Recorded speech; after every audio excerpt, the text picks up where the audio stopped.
வணக்கம் நண்பர்களே. Tamil CP serial செம பரபரப்பாக போயிட்டு இருக்குன்னே சொல்லலாங்க. பரபரப்பான கட்டத்தில் நம்ம பார்க்க நேரம் நம்ம தமிழ் ஜனகமாட்ட சொல்கிறாங்க, இந்த பாருங்கம்மா, 20 வருஷத்துக்கு பிறகு நடக்கக்கூடிய ஃபங்க்ஷன் மாமாக்காக, அதில் அவங்க ஆசை நிறைவேறலைன்னா மாமா எவ்வளோ வருத்தப்படுவாங்க அப்படின்னு நீங்கள் அவங்க தங்கச்சி மேலே அவங்கள பாசம் வச்சுருக்காங்க. அவங்க இல்லாமல் இந்த பர்த்டே ஃபங்க்ஷன் மாமா வேறு எல்லாத்தையும் பார்த்தாங்கன்னா ஒரு ஏமாற்றமாக தான் இருக்க போகுது அப்படின்னு சொல்ல நேரம் நம்ம ஜானுக்கு மனசும் கரைய தொடங்குது.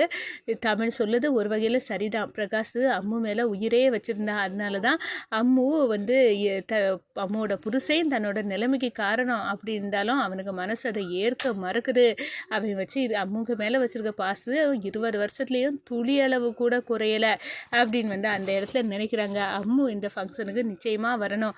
என்னோட பிரகாஷ் சந்தோஷத்தில் அம்மு இருக்கானா கண்டிப்பாக நல்ல விஷயந்தான் அப்படின்னு நம்ம ஜனகம்மா முடிவை மாற்றிக்கிட்டு நம்ம அம்முவை வர வைக்கிறாங்க. மீனா கோவப்படுறாங்க. அத்தை எதுக்காக இவ இப்போ வந்தா அப்படின்னு கேட்க நேரம், எல்லாம் உன் புருஷன் சந்தோஷத்துக்காக தான், இது என்னோட சந்தோஷம் இல்லை அப்படின்னு சொல்ல நேரம், ப்ளீஸ் அம்மு இங்கே இருக்கட்டும், புரிஞ்சிக்க மீனா அப்படின்னு அந்த இடத்துல பிரகாஷ் நம்ம மீனாவை சமாதானப்படுத்துகிறாங்க. ஒரு கட்டத்தில் கேக்கை வெட்டி நம்ம அம்முக்க வாயில் ஊட்டுறாங்க, சந்தோஷத்தை வெளிப்படுத்துகிறாங்க. நம்ம பிரகாஷ் இதை பார்த்த கணேசன் எரிச்சல் அடைகிறாங்க. அதை பற்றி தான் இந்த வீடியோக்குள்ளே பார்க்க போகிறோம். அதுக்கு முன்னாடி சேனலுக்கு லைக் அண்ட் சப்ஸ்கிரைப் பண்ணுங்கள் ஃப்ரெண்ட்ஸ். பக்கத்தில் இருக்க பெல்லைக்கானையும் கிளிக் பண்ணுங்கள். அப்போ தான் நான் போடுற ஒவ்வொரு வீடியோவும் நோட்டிஃபிகேஷனாக உங்களுக்கு கிடைக்கும். வாங்க ஃப்ரெண்ட்ஸ் வீடியோக்குள்ளே போகலாம். ஃபஸ்ட்டு எடுத்த உடனே பார்த்தோன்னா ஒரு செம அதிரடியான பரபரப்பு கட்டம் தான். பரபரப்பான கட்டத்தில் நம்ம பார்க்க இருந்தாங்க. எப்படியாவது எங்கள் அம்மாவை இந்த ஃபங்க்ஷனில் கலந்துக்க வைக்கணும். ஒட்டுமொத்த சொந்தமும் தொழிலில் உள்ளவங்க ரிலேஷன்ஷிப் எல்லாமே வர போகிறாங்க. அதோட பார்த்தோன்னா நம்ம ஜனகம்மா இந்த தொழிலில் 20 வருஷமாக படுக்கையாக இருந்த என் பையன் இப்போ இந்த தொழிலை நடத்தளவு வந்துட்டான் அப்படின்னு அந்த இடத்துல சந்தோஷமான தகவலை நம்ம பிஸ்னஸ் வட்டாரத்தில் எல்லாத்துட்டையும் நான் தெரியப்படுத்தணும் அப்படின்னு அந்த இடத்துல நினைக்கிறாங்க. அந்த இடத்துல எங்கள் அம்மா இல்லாட்டினா எனக்கு கூட ரொம்ப கஷ்டம்தான். இதை எப்படியாவது நம்ம ஜனகம்மாட்ட புரிய வைக்கணும் அப்படின்னு அந்த இடத்துல நினச்சிக்கிட்டு நம்ம ஜானுக்கிட்ட போகிறாங்க நம்ம தமிழ். இந்த பாருங்கம்மா, 20 வருஷத்துக்கு பிறகு மாமா கொண்டாடக்கூடிய பிறந்த நாள் இது. அவ்வளோ சந்தோஷம் மாமா இருக்கணும். அவங்க ஆசையே அம்மு இந்த பிறந்த நாளைக்கு வரணும் அப்படின்னு தான் இருக்குது. அப்படி இருந்த நேரம் நம்ம எல்லாரும் சந்தோஷமாக இருந்து மாமா உண்மையாட்டே சந்தோஷமாக இல்லாமல் இருந்தால் இந்த பிறந்த நாளோட ஃபுல்ஃபில் நிறைவேறாது அப்படின்னு அந்த இடத்துல சொல்லுறாங்க. அம்மா ஜனகம்மா நீங்கள் மாமா சந்தோஷத்துக்காக இதை ஒத்துக்கிடுங்க. அவங்க வரட்டும், அவங்க தங்கச்சி ஜெயாராணி இந்த ஃபங்க்ஷனில் வரட்டும். வந்தால் மாமா சந்தோஷப்படுவாங்கல்ல. உனக்கு தெரியாது, இவன் அம்மு மேலே வச்சுருக்க அவ்வளோ பாசத்துக்கு ஈடு இணையே கிடையாது. அதனால தான் இந்த பிரகாஷ் இப்படி சொல்லுறான். ஆனால் அவள் புருஷன் செல்வரத்னம் செய்த வேலையால் என் பையன் இவ்வளோ வருஷம் படுக்கையாக இருந்தனால எனக்கு கூட இந்த ஃபங்க்ஷனில் அம்மு நிற்கிறது எனக்கு பிடிக்கல. ஆனால் என் பையன் சந்தோஷத்துக்காக நீ சொன்ன பிறகு கொஞ்சம் யோசிக்க தான் பார்க்குறேன். நம்ம எல்லாரும் சந்தோஷமாக இருப்போம், நம்ம பிரகாஷ் மட்டும் இதில் சந்தோஷமாக இல்லாமல் இருந்தால் எவ்வளோ கஷ்டம் அப்படின்னு யோசிக்கிறாங்க. ஒரு கட்டத்தில் பார்த்தோன்னா ஜனகம்மா ஜெயராணியை வர சொல்லு, இந்த பிறந்த நாளைக்கு அவளும் வந்துட்டு போட்டோம், ஒரு ஓரமாக நின்று பிரகாஷை பார்த்துட்டு போட்டோம் அப்படின்னு அந்த இடத்துல சொல்லிடுறாங்க. வீட்டில் தடபுடலாக பிறந்த நாளுக்கான ஏற்பாடுகள் நடக்குது. ஒரு கட்டத்தில் பார்த்தோன்னா நம்ம மீனா, என் புருஷன் அவருக்கு தங்கச்சி மேலே அவ்வளோ பாசம் வச்சுருக்காரு, பிறந்த நாள் கிஃப்டாக அதை தான் கேட்டார். நான் அந்த ஆசையை நிறைவேற்ற முடியலை, என்னை மன்னிச்சிடுங்க. உங்கள் நலனுக்காக தான் என்னால் அந்த ஜெயாவை முகத்தை கொடுத்து கூட பார்க்க முடியலை. ஏன்னா அவள் புருஷன் செய்த துரோகம் அப்படின்னு அந்த இடத்துல நினைக்கிறாங்க. வீட்டில் எல்லாருமே ரெடியாகி வந்தாட்ட நம்ம கோட்டு சூட்டை போட்டுட்டு நம்ம பிரகாஷ் கூட கேக் வெட்ட தயாராக வந்தாச்சு. ஒரு கட்டத்தில் ஜெயாராணி வராங்க. நெல்லு யாரடி உன்னை வர சொன்னால் உரிமை கொண்டாடிட்டு எதுக்கு வர, என் புருஷனோட நிலைமைக்கு நீதானடி காரணம் அப்படின்னு ஜெயாராணியை கழுத்தை ஊற்றி மீனா வெளியே தள்ளுறாங்க. அதை அப்படியே பிரகாஷ் பிடிக்கிறாங்க. என்ன ஜெயா இப்படி நீ வந்ததை என் வரவேற்க முடியாத பாவியாட்டு நான் இங்கே நிற்கிறேன். மீனா உனக்கு என்னாச்சு, இவ அம்மு வரட்டும் அப்படின்னு அந்த இடத்துல சொல்ல நேரம் நம்ம ஜனகம்மா வந்து சொல்கிறாங்க, ஜெயாவை இங்கே வர சொன்னதே நான் தான், புரிஞ்சிக்க மீனா.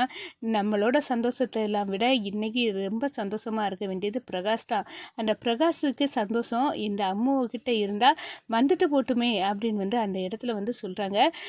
இதை பார்த்தோன்னா நம்ம கணேசனுக்கும் அமுதாவுக்கும் கோபம் வருது.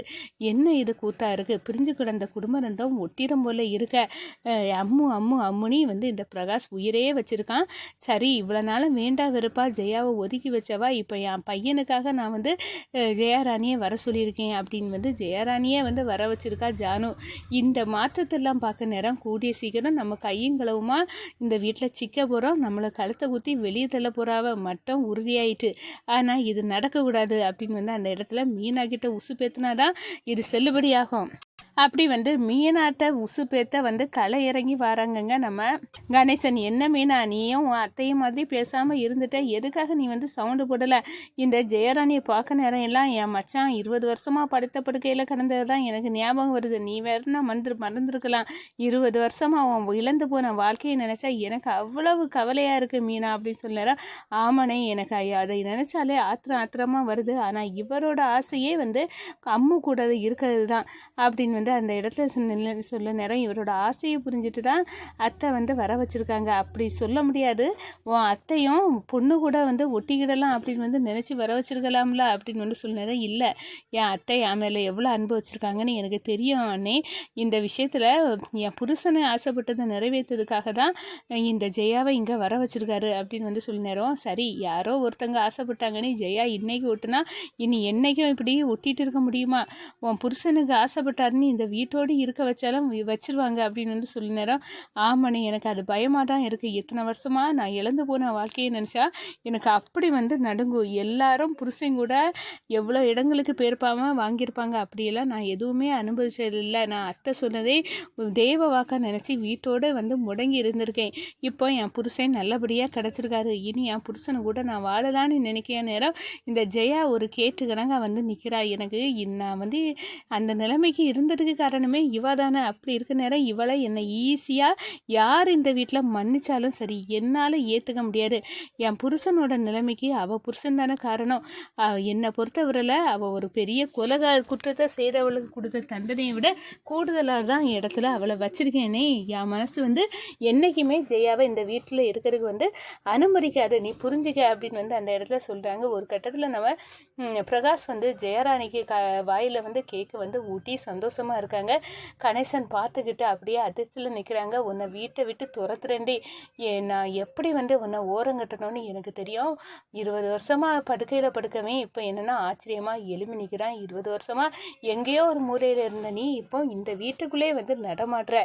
இதெல்லாம் பார்க்க நேரம் எனக்கு அப்படியே வந்து வயிறு பற்றி எரியதடி அப்படின்னு வந்து அந்த இடத்துல சொல்லிட்டு விடவே மாட்டேன் ஒட்ட அப்படின்னு வந்து அந்த இடத்துல கங்கணம் கட்டுறாங்க நம்ம கணேசன்.